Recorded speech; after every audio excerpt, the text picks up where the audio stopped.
কত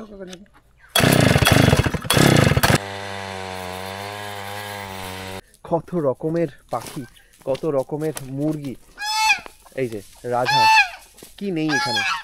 it's complete farm house.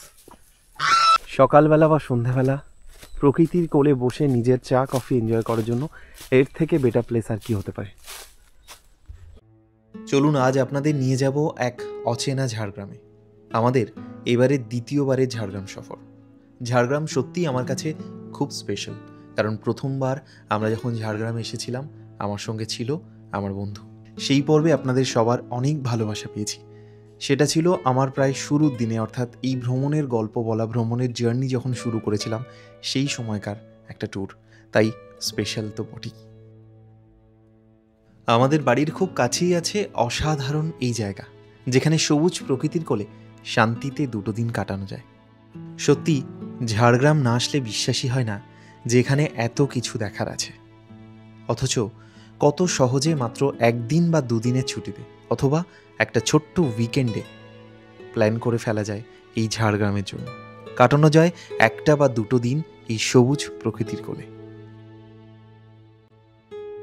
আমাদের শহুরে কর্মব্যস্ত আর কৃত্রিম দুনিয়া থেকে সম্পূর্ণ আলাদা, এ যেন এক স্বপ্নের জগৎ। এবারের ঝাড়গ্রাম ট্যুরে আমরা থাকব একটু অফবিটে।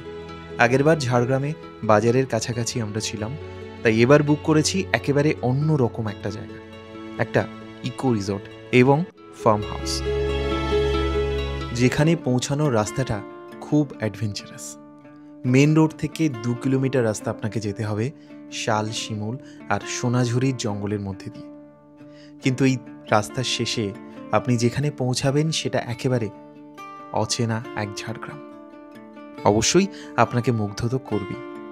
আর স্টেশন থেকে দূরত্ব অ্যাপ্রক্স 7 থেকে 8 কিলোমিটার, অর্থাৎ বুঝতেই পাচ্ছেন যে অতি সহজে একটা টোটো নিয়ে চলে আসা যায় ঝাড়গ্রামের একেবারে অফবিট, নিরিবিলি, অথচ সমস্ত রকম মডার্ন সুযোগ সুবিধা সহ প্রকৃতির কোলে কাটাবার একেবারে সেরা একটা ঠিকানায়।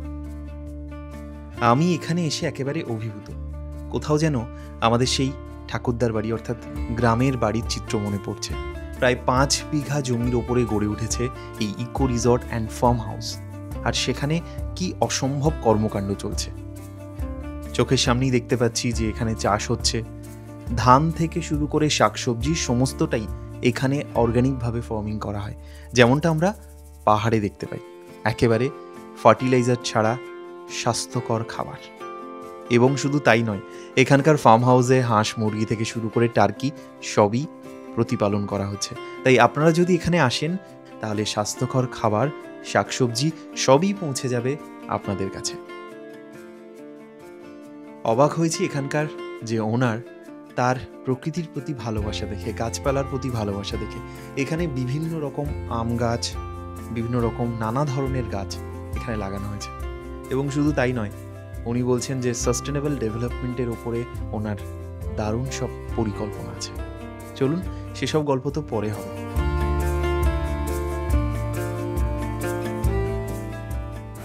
আমরা আছি চেয়ার কার। আজকে আমার সিট D1 কোচের, সিট নাম্বার 25 অ্যান্ড 26।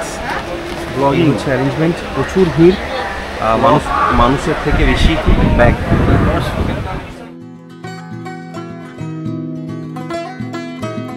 জল হ্যাঁ পরে দেখিয়ে দিই। এই চেয়ার কার মাত্র 2-3 ঘন্টার জার্নি।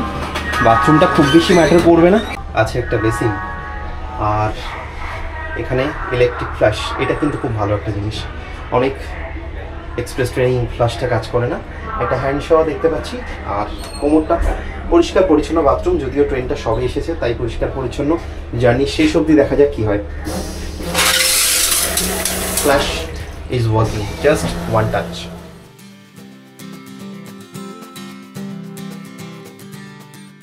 আমাদের ট্রেন রওনা দিল হাওড়া থেকে ঝাড়গ্রামের উদ্দেশ্যে। হাওড়া স্টেশন ছেড়ে আমাদের ট্রেন বেরিয়ে যাচ্ছে।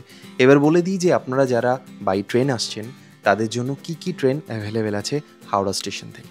প্রথমেই বলি জনশতাব্দীর কথা, যেটা সকাল 6টা 20 মিনিটে রওনা দেয় আর আপনাকে ঝাড়গ্রাম পৌঁছে দেবে 8:20-তে। 2 ঘন্টা 4 মিনিটের জার্নি 12021, যেটা সপ্তাহে প্রত্যেক দিন হাওড়া স্টেশন থেকে রওনা দেয় ঝাড়গ্রামের জন্য।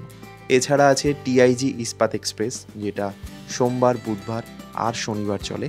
সকাল 6:30টায় রওনা দেয় হাওড়া স্টেশন থেকে 12871, যেটা আপনাকে 8:40-এ পৌঁছে দেবে ঝাড়গ্রাম। এছাড়া আরেকটা ট্রেন আছে যেটা স্টিল এক্সপ্রেস, বিকেল 5:20 সপ্তাহে রোজ চলে। হাওড়া স্টেশন থেকে আপনাকে ঝাড়গ্রাম পৌঁছে দেবে 2 ঘন্টা 10 মিনিটে, অর্থাৎ আপনি ওই 7:30তেই পৌঁছে যাবেন।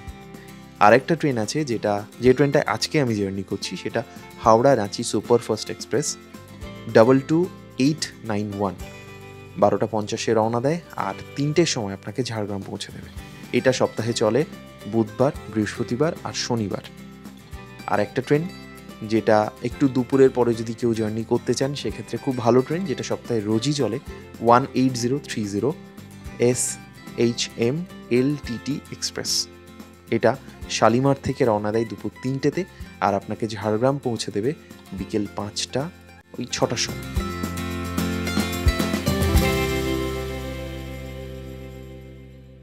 রওনা দিয়ে দিয়েছি আমরা অফবিট একটা ডেস্টিনেশন উইকেন্ড ট্যুরের জন্য। আমার মনে হয় প্রকৃতির কোলে যদি 1 বা 2 দিন কাটাতে চান, আপনার সেরা ঠিকানা হতেই পারে, কারণ নির্জন নিরিবিলি প্রকৃতির কোলে 2 দিন কাটাতে দারুণ লাগে। তাই আমরা রওনা দিয়ে দিয়েছি হাওড়া রাঁচি সুপারফাস্ট এক্সপ্রেসে। এই ট্রেনটার সময় 12:50, যদিও 5 মিনিট লেট ছিল। 12:54-তে লেট হয়েছে বলেই তো আমরা মানে আমাদের আগে সুবিধা। না আমরা 40-এই ঢুকে গেছি, জাস্ট 10 মিনিট আগেই ঢুকেছি, একটু তাড়াহুড়ো হয়েছে। যাই হোক, একটু মানে আগে আসলে তো সুবিধা হয় না, সেক্ষেত্রে একটু দেরিতে ছেড়েছে বলে আমাদের তাড়াহুড়ো হয়েছে, টেনশন হয়েছে। হ্যাঁ, টেনশন তো ওখান থেকে হয়েছে। তো যাই হোক, কাকুটা খুব ভালো ছিল বলে আমাদের ঠিক টাইমে পৌঁছে দিয়েছে, এটাই সবচেয়ে বড় ব্যাপার। তো এরকম তো সবসময় পাওয়া যায় না ড্রাইভার। আর একদম 8 নম্বর প্ল্যাটফর্মে একদম বাইরে দাঁড় করিয়েছিল, আজকে ওই জন্য ট্রেনে উঠতে খুব সুবিধা হয়েছে। আগেরবার ঝাড়গ্রাম গিয়েছিলাম, তো ঝাড়গ্রাম জায়গাটা বেশ ভালো লেগেছিল। ওখানে প্রচুর গ্রিনারিজ আছে, মানে আমার বেসিক্যালি গাছপালা, নেচার এগুলো বেশি ভালো লাগে। এর পরের স্টপেজ খড়গপুর স্টেশনে নেমে কথা হচ্ছে, ততক্ষণ বাইরেটা দেখা এনজয় করুন এই জার্নিটা। আমরা যাচ্ছি কোলাঘাট স্টেশনের উপর দিয়ে। বাঙালির একটা প্রিয় ডেস্টিনেশন দীঘা, আর দীঘা যেতে গেলে কোলাঘাট স্টেশনের উপর দিয়ে যেতেই হবে যদি বাই ট্রেনে আপনি যান, আর বাই রোড গেলে তো যেতেই হবে। তাই কোলাঘাট একটা মাস্ট অফ ডেস্টিনেশন। যদিও আমরা ট্রেনে আছি, তাই থামার কোনো উপায় নেই। গরম গরম গান ভেজে যাবেন।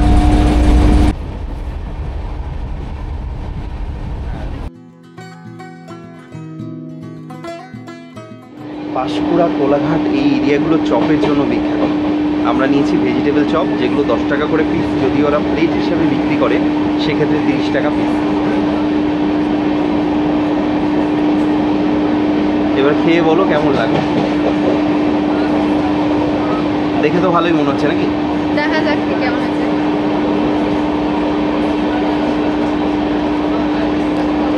ভালো টেস্ট, আমাদের ওখানে যেরকম করে একদম সেম, ভালোই খেতে। চলো তাহলে তোমরা এলে নিশ্চয়ই টেস্ট করে দেখো, আর অবশ্যই কমেন্টে জানিও তোমাদের কেমন লাগলো। একটা কাঁচা লঙ্কাও দিয়েছি।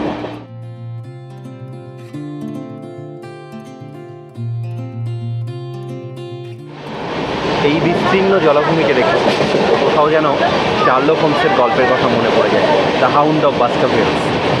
এরকমই একটা জলাভূমির কাহিনী ছিল না? কার কার ভালো লাগে শার্লক হোমস একটু জানিও। আমার কিন্তু ঘুরতে গিয়ে বিভিন্ন গল্পের তার যে পটভূমি সেগুলো মনে পড়ে। আমরা পেরিয়ে যাচ্ছি নারায়ণ পুকুরিয়া রোড।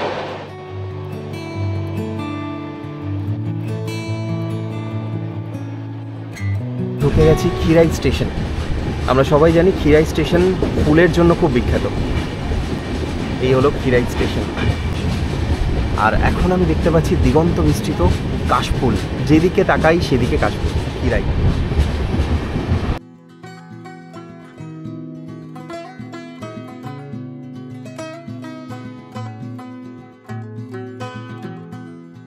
আমরা পৌঁছে গেছি খড়গপুর স্টেশন।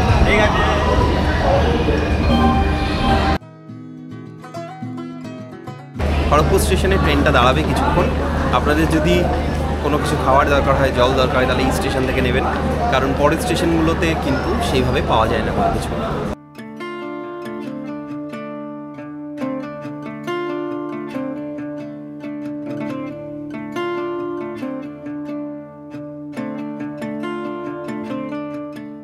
আমি চলে এসেছি ঝাড়গ্রাম স্টেশন।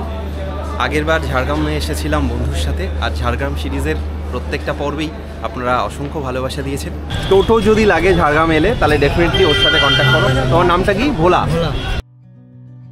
ঝাড়গ্রাম স্টেশনে নেমে কিভাবে পৌঁছাবেন এই ইকো রিসর্ট বা ফার্মস্টেতে? খুবই সহজ। ঝাড়গ্রাম স্টেশন থেকে একটা টোটো নিয়ে নিন।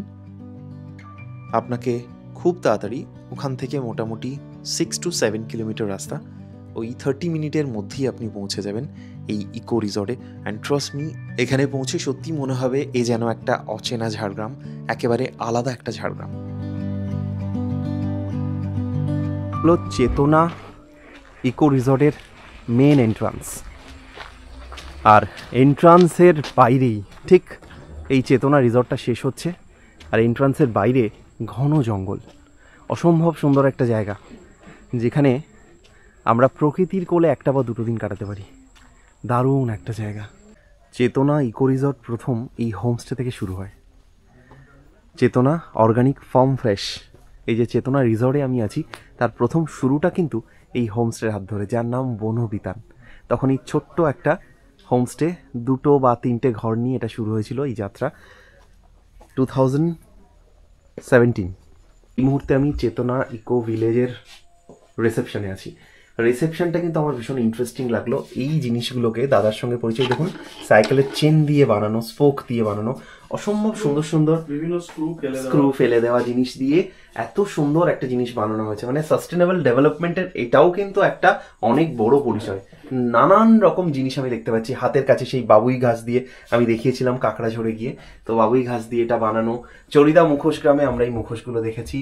খুব পুরনো দিনের একটা টিভি, আমার মনে হয় না যে এটা কতজন দেখেছে, এটা কিন্তু খুব রেয়ার। আর সেই রেডিওটা তো দুর্দান্ত লাগলো। মানে রিসেপশনে এইগুলো সাজানো, মানে এটা একটা উন্নত রুচির পরিচয় এই ওনারের। এবং এই স্ক্র্যাপ মেটেরিয়াল গুলো নিয়ে একটু ছোট্ট একটা কথা না বললে খুব অবিচার হয়। এই স্ক্র্যাপ মেটেরিয়াল গুলো যে তৈরি করছে এত সুন্দর করে, হ্যাঁ, এটা অ্যাকচুয়ালি তার ভাবনাটা হচ্ছে যে কোনো স্ক্র্যাপ মেটেরিয়াল এটা একবার ইন্ডাস্ট্রিয়ালি ও প্রসেস হয়ে গেছে, তার মানে আমাদের দূষণ একবার হয়ে গেছে ওই মেটেরিয়ালটা উত্তোলন করতে গিয়ে এবং তাকে প্রসেস করতে গিয়ে। দেন ওটা ধরুন মেটাল, যে কোনো মেটালে রূপান্তরিত হলো, সেখান থেকে সেই মেটাল থেকে একটা যে কোনো জিনিস তৈরি হয়েছে, ধরুন সাইকেল স্পোক তৈরি হয়েছে বা রড তৈরি হয়েছে, সেই খনি থেকে ওঠার পরে প্রসেস হয়ে, মানে এতদিনে যতটা এই প্রসেস করতে গিয়ে আমাদের দূষণ হয়েছে সেটা হয়ে গেছে। এবারে এই স্ক্র্যাপ মেটেরিয়ালটাকে নতুন করে যখন আবার মেল্ট করিয়ে আবার নতুন প্রোডাক্ট তৈরি করা হবে, তখন আবার দূষণ হবে। এই যে দূষণটা রোধ করার জন্য এই স্ক্র্যাপ মেটেরিয়ালটাকে একটা নতুন প্রোডাক্টে উইদাউট দূষণে, কোনো দূষণ ছাড়াই একটা নতুন প্রোডাক্টে রূপদান করা আছে, যার ভ্যালু ভীষণ রকম আছে। আর্টিস্টিক একটা অ্যাঙ্গেল থেকে তার ভ্যালুটা একটা বিরাট সম্ভব। এবং যদি কেউ ঘর সাজাতে চায়, আমার মনে হয় যে দুর্দান্ত, মানে একে বিল্ড করার থেকে ভালো একদম।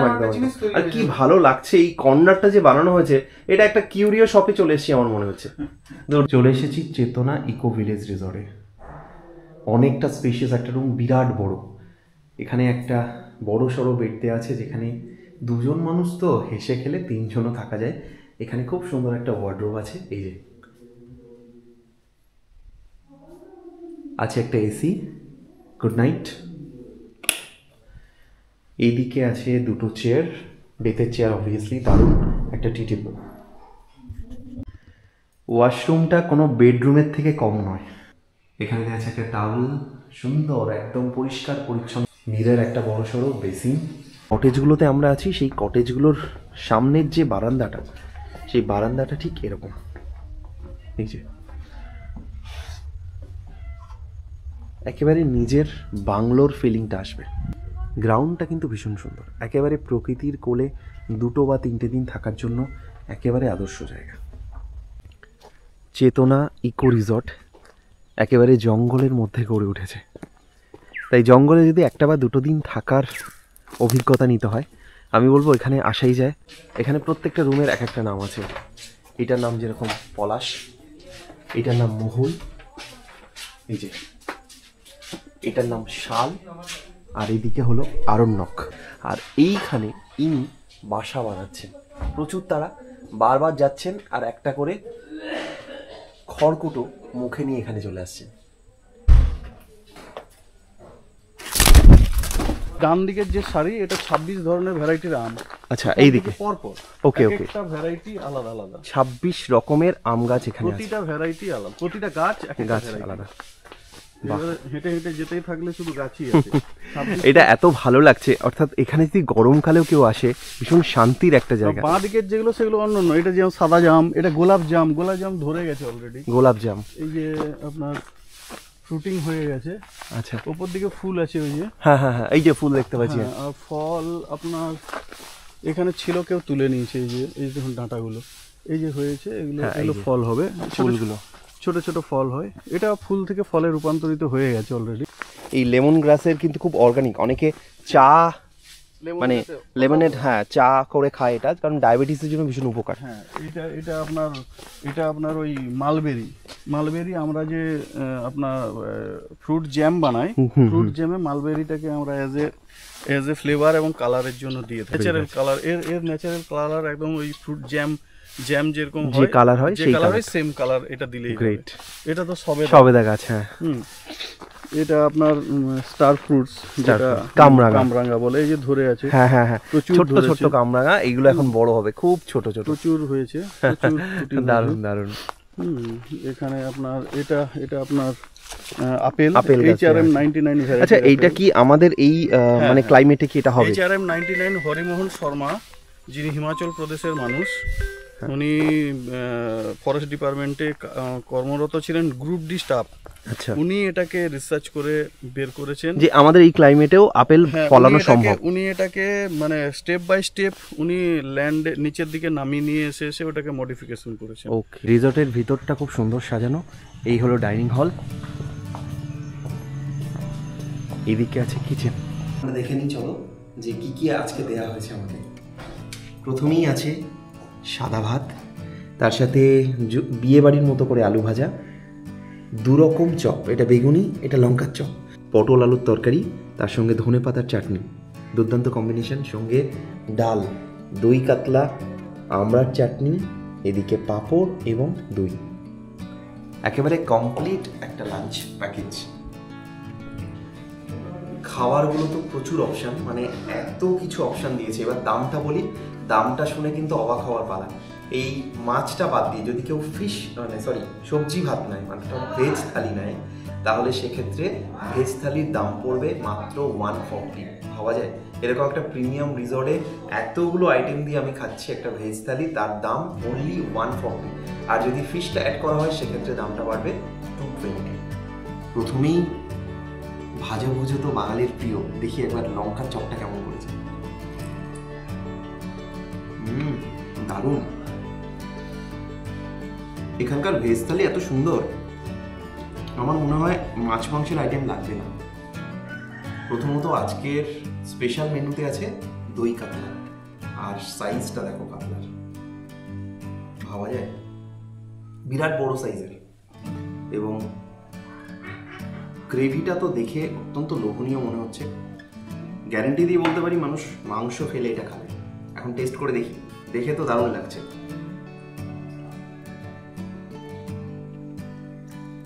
দুর্ধর্ষ। শেষ পাতে আমড়ার চাটনি, অপূর্ব। আর আজকে আমি এই জার্নিটা করছি দাদার সাথে। দাদা, তোমার নামটা? বিধান মাহাতো। আচ্ছা, সুইফট ডিজায়ার গাড়ি একটা আছে, আর এই গাড়িটাতে করে আমি ঘুরে দেখবো আজকে ঝাড়গ্রামের আশেপাশের জায়গাগুলো। যথেষ্ট দেরি হয়ে গেছে, বেলা প্রায় 3:30 বাজে। জানি না কতটা দেখতে পাবো, চলো দেখা যাক। যা হয় আর কি, লাঞ্চ করতে করতে প্রায় বেলা 3টে বাজে।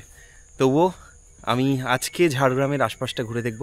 আগেও এসেছি, সেই ভিডিও অলরেডি চ্যানেলে আছে এবং তোমাদের প্রচুর ভালোবাসা পেয়েছি, রেসপন্স পেয়েছি। সেই প্রশ্রয় পেয়ে আজকে আবার ঝাড়গ্রাম এসেছি সেকেন্ড টাইম, আর ঘুরে দেখব বেশ কিছু জায়গা যেটা আগের বারে আমার কভার করা হয়নি। তবুও যথেষ্ট দেরি হয়ে গেছে। লেটস সি কতটা কভার করা যায়। চলো শুরু করা যাক। ঝাড়গ্রামে দেখার মতো অনেক কিছু আছে। সাবিত্রী মন্দির, ঝাড়গ্রাম রাজবাড়ি, ঝাড়গ্রামের যে জু, যেখানে প্রচুর পশু পাখি আপনারা দেখতে পাবেন। এছাড়া আছে চিল্কিগড় রাজবাড়ি, ডুলুং নদী, সাবিত্রী মন্দির, আরও অনেক অনেক কিছু। লোকাল সাইট সিইংয়ের মধ্যে এগুলো আছে। আর আপনি যদি একটু দূরের দিকে যান, অর্থাৎ বেলপাহাড়ির দিকে যান, সেখানে তো অজস্র টুরিস্ট স্পট আছে। আমরা চেতনা ইকো রিসর্ট থেকে বেরিয়েছি। এই যে পাথরনালা গ্রামের দিকে, এটা নকাট গাঁও, মানে নকাট গ্রাম, সেই গ্রামের দিকে পড়বে। এই যে রাস্তাটা, অর্থাৎ এই রাস্তা দিয়ে আসলে আমরা যদি বাঁ দিকে চলে যাই, তাহলে এখান থেকে 7 কিলোমিটার চিল্কিগড় রাজবাড়ি। চলো, আর এখন আমরা যাচ্ছি যে এই ডান দিকে হচ্ছে 7 কিলোমিটার ঝাড়গ্রাম মেন, অর্থাৎ ঝাড়গ্রাম বাজার, স্টেশন, বাস স্ট্যান্ড। আর এই দিকে যে টুরিস্ট স্পটগুলো আছে সেগুলো হলো মিউজিয়াম, ঝাড়গ্রাম রাজবাড়ি, সাবিত্রী মন্দির, আরও বেশ কিছু। আজকে যেহেতু দেরি হয়ে গেছে, তাই চিল্কিগড় রাজবাড়ি যাওয়া সম্ভবত হচ্ছে না। প্রথমেই আগে আমি দেখে নেব যে মিউজিয়ামটা, ঝাড়গ্রাম রাজবাড়ি এবং সাবিত্রী মন্দির, এগুলো প্ল্যান নিয়ে বেরোচ্ছি। রাস্তায় দেখা যাক কী হয়। ডিয়ার পার্ক সম্ভবত বন্ধ হয়ে যাবে, কারণ 4টে সাড়ে 4টের মধ্যে কিন্তু ডিয়ার পার্ক বন্ধ হয়ে যায়। সেক্ষেত্রে আমি বলবো, যদি পুরো ঝাড়গ্রামটা ঘুরে দেখতে হয়, একটু সকাল সকাল বেরোনো উচিত। এর অন্যতম বিখ্যাত একটি স্কুল রামকৃষ্ণ সারদা বিদ্যাপীঠ, কন্যা গুরুকুল। এটা কিন্তু গার্লস স্কুল। আমরা গুরুকুল দেখেছি, এটা কিন্তু অদ্ভুত, কন্যা গুরুকুল। এই হলো ঝাড়গ্রাম প্রকৃতি পর্যটন কেন্দ্র। এর মধ্যে আছে মিউজিয়াম। এই হলো মেন রোড, আর মেন রোড থেকে একেবারে একটুখানি এলেই আমরা পৌঁছে যাব ট্রাইবাল মিউজিয়াম। এখানে আদিবাসীর একটি বিখ্যাত নাচ, যেমন আমরা দেখেছিলাম মুন্ডারি পাতা ডান্স, সেই মুন্ডারি পাতা নাচের এক চিত্র এখানে আমরা দেখতে পাচ্ছি। একজন মাদল বাজাচ্ছে, আর সাঁওতালি মেয়েরা, সাঁওতালি মহিলারা তারা নৃত্য করছেন। এক অদ্ভুত সুন্দর দৃশ্য। ট্রাইবাল মিউজিয়াম প্রকৃতি পর্যটন কেন্দ্র ঝাড়গ্রাম। আমরা চলে এলাম ঝাড়গ্রাম মিউজিয়ামে। এই যে ট্রাইবাল মিউজিয়াম। এই মিউজিয়ামে সাঁওতালদের দিনলিপি যেন সংরক্ষিত হচ্ছে। তাদের জীবনযাপন, তাদের দৈনন্দিন ব্যবহারের নানা জিনিস, সংস্কৃতি, ধর্মীয় আচার আচরণ সবটাই এখানে আছে। এই যেমন তাদের শিকার করা নানা অস্ত্র এখানে আর দেখছি, নানান বাদ্যযন্ত্র, ধামসা, মাদল সব আছে এখানে। তাই যারা এই সাঁওতালদের আরণ্যক জীবনযাপন, তাদের ব্যাপারে জানতে আগ্রহী, তাদের জীবনটা কেমন, তাদের আচার ব্যবহার কেমন, সেটা যাদের জানার আগ্রহ আছে, তারা অবশ্যই এই মিউজিয়ামে আসুন। সত্যি অসাধারণ লাগবে। আমরা দেখেছি চড়িদা মুখোশ গ্রামে নানান রকম মুখোশ, চাঁতা, শিলনোড়া, বটি, এদিকে ঢেঁকি। ঘুরে দেখাই সব কিছু। এইখানে এদের ধর্মীয় জীবনকে ফুটিয়ে তোলা হয়েছে। আমরা সবাই জানি যে সাঁওতাল বা আদিবাসী মানুষদের ধর্মীয় দেবদেবীর একটা আলাদা মাহাত্ম্য আছে, এবং এই জঙ্গলমহলে যেটা হয় যে পশু পাখি গাছপালা, যেটা বৈদিক যুগেও হতো, পশু পাখি গাছপালা তাদেরকে কিন্তু আলাদা করে পুজো করার যে প্রসেস, সেটা কিন্তু এখানে এখনও হয়। পাথরকে পুজো করা, জীবজন্তুকে পুজো করা, গাছকে পুজো করা। তাই এই ধর্মীয় জীবনটা এখানে এলে আমরা দেখতে পাবো। আর দেখতে পাবো কি, মুন্ডাদের ডাং নৃত্য, আর দেখতে পাবো মুন্ডা শিল্পীদের বাদ্যযন্ত্র, মুন্ডারি পাতা ডান্স, বাহা নৃত্য। বাহা শাড়ি একসময় খুব জনপ্রিয় হয়েছিল। এখানে আমার যেটা স্পেশাল লাগলো সেটা হলো পাই, শের, দানি। আমরা জানি যে পুরোনো দিনে এই পরিমাপ পদ্ধতিগুলো ছিল। পরিমাপ পদ্ধতিগুলোর মধ্যে এখন যেরকম গ্রাম, কিলোগ্রাম, কুইন্টাল, তখন সেই ব্যবস্থা ছিল না। পাই, শের, দানি এরকম ছিল। এই একটা ঢোল, মানে এটাকে বলা হয় ডোল, ঢোল নয়, ডোল। সাঁওতাল বিদ্রোহের ইতিহাস ফুটিয়ে তোলা হয়েছে এখানে। এটা খোল, এটা ঢোল বলছে, সাঁওতাল ঢোল। সাঁওতালদের বাদ্যযন্ত্র কিন্তু বিরাট হয়। সাঁওতাল পুরুষরা যেমন শক্ত সমর্থ, তাদের বাদ্যযন্ত্রগুলোও সেরকম। এই হলো কাকড়ি, আর এই তানপুরার মতো বা একতারার মতো জিনিস। এই বাজনাটা ভীষণ ইম্পর্টেন্ট। চাং, অনেকেই এই বাজনাটা শুনেছে। শিঙা ওদের একটা বিখ্যাত বাজনা। মাদল এখানে দেখছি। চাষবাস, এখানে কি জীবন জীবিকার সঙ্গে জড়িত নানান রকম জিনিস। চাষবাসের ক্ষেত্রে আদিবাসী গ্রামের পটভূমিকা ফুটিয়ে তোলা হয়েছে। বাবুই ঘাস, চড়িদা মুখোশ গ্রামের যে মুখোশ তৈরি, একজন বাচ্চাও এখানে তৈরি করতে পারে। আদিবাসী চাষাবাদ দুর্দান্তভাবে ফুটিয়ে তোলা হয়েছে। এটা কি আছে, শিখা, এটা হচ্ছে টাকু, সুতো গোলানোর জন্য, কোদাল, নাঙল, এগুলো আমরা সবাই জানি। যেগুলো জানি না সেটা হলো এই বরকা, এটার নাম হচ্ছে বরকা। আর নিচে আছে খড়রি, জোয়াল, এটা হচ্ছে টোঙা, যেটা মাথায় দিয়ে সাঁওতালিরা বৃষ্টির সময় নিজের মাথা বাঁচায়। সাঁওতাল বিদ্রোহের ইতিহাসের কথা এখানকার একজন মানুষের মুখে 2 লাইন আমরা একটু শুনি। হ্যাঁ, ওনারা ছিলেন 4 ভাই, সিধু, কানু, চাঁদ এবং ভৈরব, আর 2 বোন ছিলেন। পরিবারের ভাই এবং বোন তারা কতটা বীর ছিলেন যে ইতিহাসের কাহিনী এই সাঁওতাল বিদ্রোহের দেয়ালে দেয়ালে আপনারা এলে পড়তে পারবেন। এরকম তীর, ধনুক, সড়কি নিয়ে সুশিক্ষিত যে আগ্নেয়াস্ত্র সমৃদ্ধ যে জাতি ইংরেজরা, যারা সারা বিশ্বকে পদানত করেছে, এই সাঁওতাল ভাই বোনেরা, তাদের দাদারা, দিদিরা, সমস্ত মানুষেরা ইংরেজদের বিরুদ্ধে রুখে দাঁড়িয়েছিলেন। এর জন্য যে কত বড় বুকের পাটা লাগে, কত বড় জোর লাগে, সেটা বোধহয় আমরা আন্দাজ করতেই পারি। সাঁওতাল বা ট্রাইবাল মিউজিয়াম থেকে আমি বেরিয়ে যাচ্ছি, তবে কয়েকটা ইনফরমেশান দিয়ে যাই। সেটা হলো এই যে মিউজিয়ামটা, এই মিউজিয়ামটা সপ্তাহে প্রত্যেক দিনই খোলা থাকে এক্সেপ্ট মানডে, সোমবার দিন বন্ধ থাকে। আর এই টাইমিংটা হলো বিকাল 5টা, বিকাল 5টার মধ্যে আপনাকে আসতে হবে। বিকাল 5টার সময় এটা বন্ধ হয়ে যায়। আর এখানে ঢুকতে কিন্তু কোনো টিকিট লাগে না, যেহেতু এটা গভর্নমেন্ট মেনটেন্যান্সের আন্ডারে আছে। জায়গাটা অসম্ভব সুন্দর, একটু দেখাই চারপাশটা। এই হচ্ছে বড় বড় শাল, পিয়াল, মহুলের জঙ্গল। জঙ্গল মহলের প্রত্যেকটা জায়গায় কিন্তু জঙ্গলটাকে রেখে বানানো হয়েছে, যেটা আমাকে অভিভূত করছে। আর ভিতরের কালেকশন কি আর বলবো, এতক্ষণ তো ভিডিওতে দেখলে। আমি এখনও রোমাঞ্চিত, আমি এখনও শিহরিত। এই অনুভূতি ক্যামেরার মাধ্যমে বা মুখে বলে বোঝানো সম্ভব নয়। তবুও আমার স্বল্প প্রচেষ্টায় আমি যতটুকু পারলাম তোমাদের কাছে তুলে ধরলাম। অনুরোধ করব সবাইকে যে একবার এসে অন্তত ঘুরে যেও। ঝাড়গ্রাম এলে সাঁওতালদের ইতিহাসটা একবার জানা উচিত, তাদের বীরত্বের কাহিনী, তাদের দৈনন্দিন জীবনযাত্রা, তাদের লড়াই, তাদের সংগ্রাম। এখনও তারা লড়াই করে চলেছে দারিদ্র্যের সঙ্গে, অনাহারের সঙ্গে। এই জঙ্গলমহল, কিন্তু রাস্তাঘাট অনেক জায়গাতেই কলকাতার থেকে অন্তত ভালো। দারুণ রাস্তা, ঝাড়গ্রামের রাস্তা আমি আগেও এসেছি, একেবারে মসৃণ রাস্তা। এখানে ড্রাইভ করে যেরকম মজা, গাড়ি চড়েও সেরকম মজা। আজকে আমার ঝাড়গ্রাম লোকাল সাইট সিইংয়ের সেকেন্ড যে স্পট, সেটা হচ্ছে ঝাড়গ্রাম রাজবাড়ি। এই যে আমার সামনে ঝাড়গ্রাম রাজবাড়ির বিরাট বড় সিংহ দরজা। তখনকার দিনের রাজাদের ব্যাপার স্যাপারই আলাদা। বাড়ির গেটটাই যদি এরকম হয়, বাড়ির ভিতরটা না জানি কী হবে। তবে সম্ভবত ভেতরে ঢোকার অনুমতি নেই, কারণ করোনার পর থেকে সেটা বন্ধ হয়ে গেছে। যদি কেউ এই রাজবাড়িতে থাকতে চাও, সেক্ষেত্রে বুকিং করে আসতে হবে। এবং ওয়েস্ট বেঙ্গল ট্যুরিজমের আন্ডারে এটা পড়ে। ওয়েস্ট বেঙ্গল ট্যুরিজম বা ওয়েস্ট বেঙ্গল ট্যুরিজমের ওয়েবসাইট থেকে বুকিং করে এখানে আসা যায় বা থাকা যায়। সেক্ষেত্রে বুকিং ডিটেলস কী আছে বা বুকিং ওয়েবসাইট কী আছে, সেটা আমি ডেসক্রিপশানে দিয়ে দিলাম, স্ক্রিনেও দেওয়া থাকছে। তবে সাধারণ মানুষ যদি না থাকে, সেক্ষেত্রে শুধুমাত্র ঘুরে দেখার অপশানটা এখন আর নেই। এইটা হচ্ছে Jhargram heritage hotel botanical reserve, যেটা দ্য প্যালেস অফ ঝাড়গ্রাম। আর ওয়েবসাইটটা হচ্ছে www.jhargrampalace.com। এই হলো ঝাড়গ্রাম রাজবাড়ির প্রধান যে রাজবাড়ি। যদি কেউ থাকতে চাও, সেক্ষেত্রে বুকিং করতে হবে, বুকিং করলেই ওখানে ঢোকার অনুমতি। তাই এখান থেকে আমাকে ফিরতে হবে। ঝাড়গ্রাম রাজবাড়ি এখন প্রাইভেট প্রপার্টি। এই হচ্ছে ঝাড়গ্রাম রাজবাড়ি রেস্টুরেন্ট, ঠিক রাজবাড়ির পাশে। যদি এখানে এসে কারুর মনে হয় যে আমি এখানে লাঞ্চ করব, রাজবাড়ির আদলেই বানানো অনেকটা, আর এখানে থাকাও যায়। এই প্রপার্টিটা ওয়েস্ট বেঙ্গল ট্যুরিজমের আন্ডার, এটা কিন্তু প্রাইভেট প্রপার্টি নয়। বিরাট বড় বাঁধানো ঘাট, আর তার সামনে এক বিরাট বড় দিঘি। যদিও এখন মেনটেন্যান্সের অভাব, তবে দিঘি প্রচুর বড় এক সরোবর। এই হচ্ছে ঝাড়গ্রাম রাজবাড়ির মূল ফটক। আর তার সাথে যদি কেউ থাকতে চায়, সেক্ষেত্রে পশ্চিমবঙ্গ পর্যটন দপ্তরের অন্তর্গত, অর্থাৎ ওয়েস্ট বেঙ্গল ট্যুরিজমের অন্তর্গত এই ঝাড়গ্রাম রাজবাড়ি ট্যুরিস্ট কমপ্লেক্স, যেখান থেকে ওয়েস্ট বেঙ্গল ট্যুরিজমের ওয়েবসাইট থেকে বুকিং করা যায়।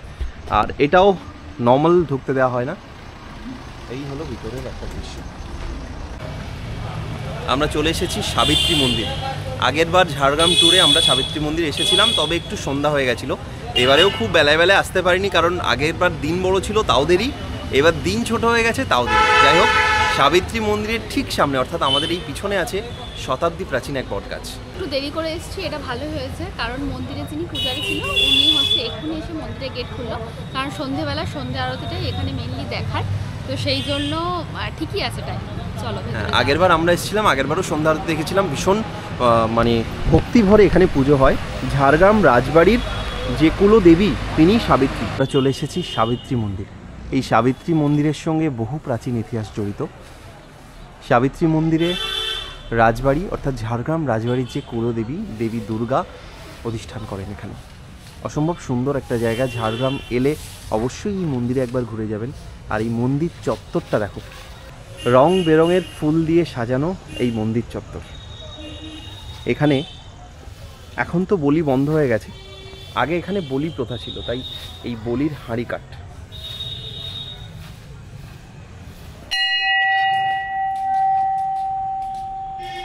সন্ধ্যা নেমেছে সাবিত্রী মন্দিরে। সন্ধ্যের অন্ধকারে মন্দির যেন ঝকঝক করছে। মন্দিরের লাইটগুলো এত সুন্দর, আর মন্দিরের সামনের বাগানটা দারুণভাবে সাজানো। এই হলো সাবিত্রী মন্দির সংলগ্ন বিরাট বড় জলাশয়। এই জলাশয়ের মধ্যে বহু প্রত্নতাত্ত্বিক নিদর্শন পাওয়া গেছে। মা কনক দুর্গার মন্দির, ঝাড়গ্রাম রাজবাড়ির কুলদেবী দেবী দুর্গা এখানে শুধু মুখখানি পূজিত হয়। এই মন্দির খোলা থাকে সকাল 7:30 থেকে 1:30 পর্যন্ত, আর সন্ধ্যাবেলায় মানে অর্থাৎ বিকালবেলা 4:30 থেকে 7:30 অবধি মন্দির খোলা থাকে।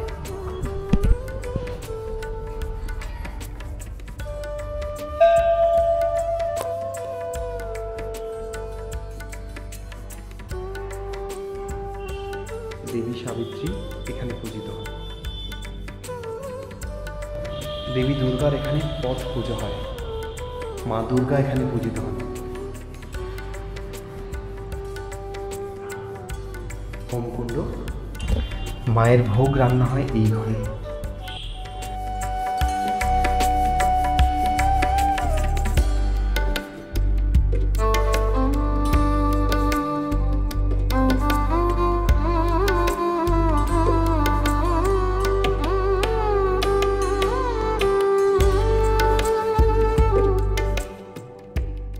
আমি নিয়েছি ব্ল্যাক কফি, আর ওর জন্য আছে নর্মাল কফি। দারুণ, মানে কফিটা কিন্তু কালারটাই মনে হচ্ছে দুর্দান্ত। আর এত ফাস্ট সার্ভিস। রুমে ঢুকে ড্রেস চেঞ্জ করতে পারিনি, তার আগেই চলে এসেছে কফি।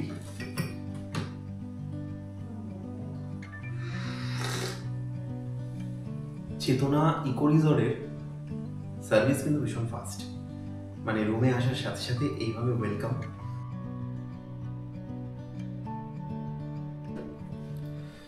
বলার সাথে সাথে উইদিন আ ফিউ মিনিট আমার ঘরটা মোটামুটি একটা রেস্টুরেন্ট হয়ে গেছে, মিনি রেস্টুরেন্ট।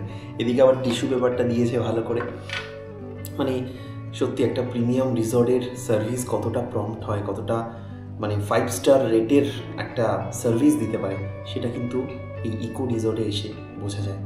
আমি শুনেছিলাম ইকো রিসর্ট দুর্দান্ত একটা প্রিমিয়াম প্রপার্টি, এখানে এসে সত্যি আমি সেই সার্ভিসটা পাচ্ছি। বলার সাথে সাথে রুমে coffee, towel within a few minute, মানে আপনি যা খুশি বলবেন। Chetana eco resort at your service. ওদের একটাই tagline, your wishes my command. চলো একবার চেখে দেখি যে এটা কেমন লাগলো। অসম্ভব সুন্দর, মানে দেখতে যতটা ভালো খেতে ততটাই ভালো।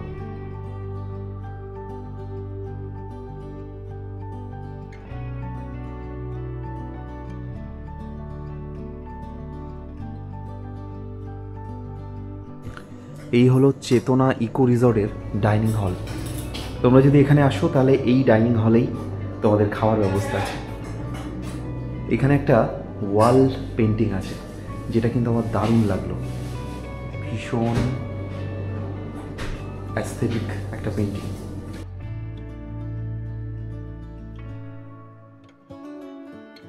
রাতে আমি ভাত নিয়েছি, তোমরা যদি চাও তাহলে রুটির অপশনও কিন্তু এখানে আছে। এখানে অনেক রকম অপশন আছে, ফ্রাইড রাইস আছে, চিলি চিকেন আছে, মানে চিকেন এবং ইন্ডিয়ান সব কম্বিনেশন রাতেও পাওয়া যায়।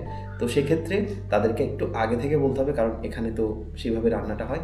তো শেফকে যদি আগে থেকে বলে দেওয়া হয় যা অর্ডার করবে সেই জিনিসটা কিন্তু তোমরা পেয়ে যাবে। তবে আজকে রাতে একেবারে বাঙালি ভোজন। প্রথমেই বেগুন ভাজা, খুব সুন্দর করে একটা বড় সড়ো বেগুন কাটা, দেখে তো দুর্দান্ত লাগছে। একটু ডাল আর আলু ভাজাটা দেখা যাক কেমন লাগলো।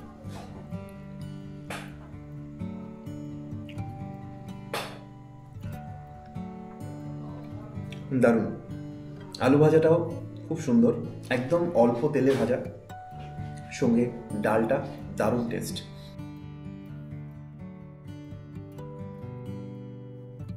রাতে ব্রয়লার বা চিকেন ঝোলের একটা ব্যাপার, মানে মাংসের ঝোল যেটাকে আমরা বলি, কিন্তু এটা কিন্তু মাংসের ঝোল নয়।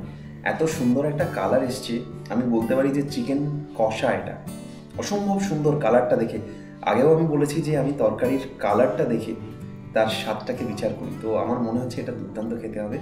তার আগে বলে দিই, যে থালিটা আমাকে সাজিয়ে দেওয়া হয়েছে এটা 140 রুপিস, অর্থাৎ যদি কেউ চিকেনটা বাদ দিয়ে একটা মিক্সড ভেজ, ডাল, আলু ভাজা এবং বেগুন ভাজা, এই যে থালিটা যদি কেউ অ্যাভেল করে সেক্ষেত্রে 140। আর যদি চিকেনটা নেয় সেক্ষেত্রে 3-4 পিস চিকেন থাকবে, যার রেট হলো 160। আর আলাদা করে যদি আলাকার্টে অপশানে কেউ যায়, আরও আলাদা কিছু অ্যাড অন করতে চায়, ডেফিনেটলি মিষ্টিটা কিন্তু কমপ্লিমেন্টারি। এটা আমার খুব ভালো লাগলো।